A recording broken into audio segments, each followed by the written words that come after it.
Mara nyingi tumekuwa tukifanya exchange visit ambazo zinahusisha mashirika mbalimbali kuweza kukutana pamoja kwenye shirika moja. Kwa hiyo tulikuwa na mashirika 5 ambayo yalishiriki exchange visit pale St. Gema Dodoma, na mojawapo ya kazi ambayo tulifanya kwa pamoja ilikuwa ni kuandaa shamba la kilimo hai la zabibu.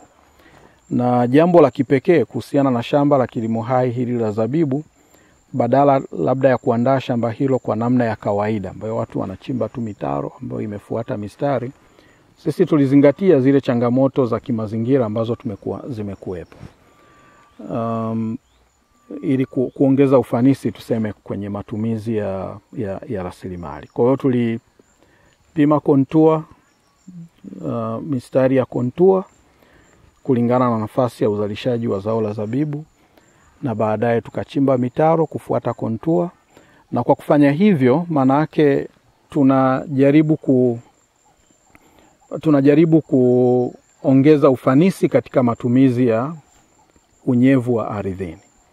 Sambamba na kupima mistari ya kontua au kutengeneza mitaro ya zabibu ambayo inafuata kontua au kufanya kilimo cha kontua, naweza kusema, tulitengeneza pia mtaro wenye urefu wa mita 150, mtaro ambao tunaitwa swell.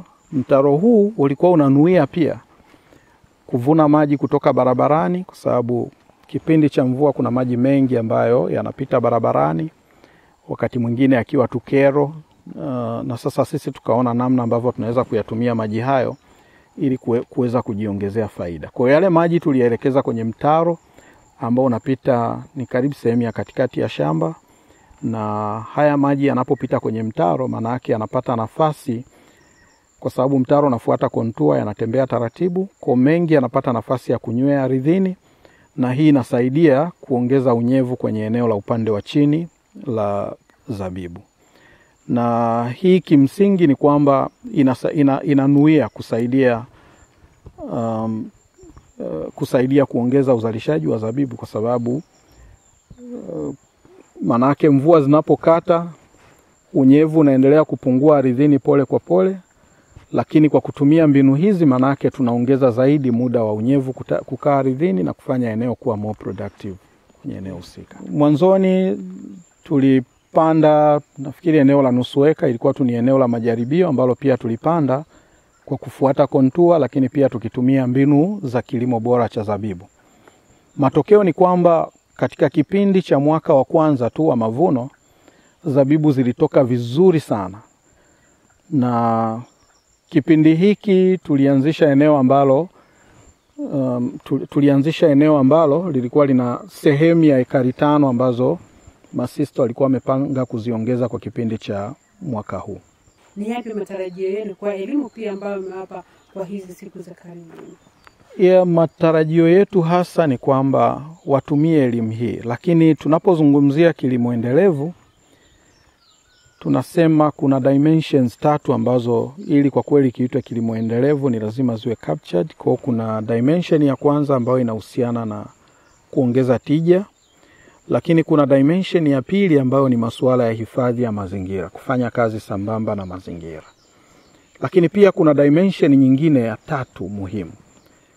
Na labda kuna usemi mmoja ambao umezoeleka. Watu wanasema matajiri hawalali. Hawalali kwa nini? Kwa sababu maskini huko nje hawajalala. Na maskini hawajalala kwa nini? Hawajalala kwa sababu wana njaa. Kwa hiyo siku zote unapopiga hatua, ni lazima uwafikirie wengine, uweze kwenda kwenye hatua ya maendeleo na wengine. Kwa hiyo tunatarajia kwamba tunapowasupport masista kwenye shughuli zao hizi za kiuchumi na za utunzaji wa mazingira, ili kwa kweli waweze kupata uradhi kutokana na kile wanachokifanya, wanahitaji pia kuwasaidia watu wanaowazunguka.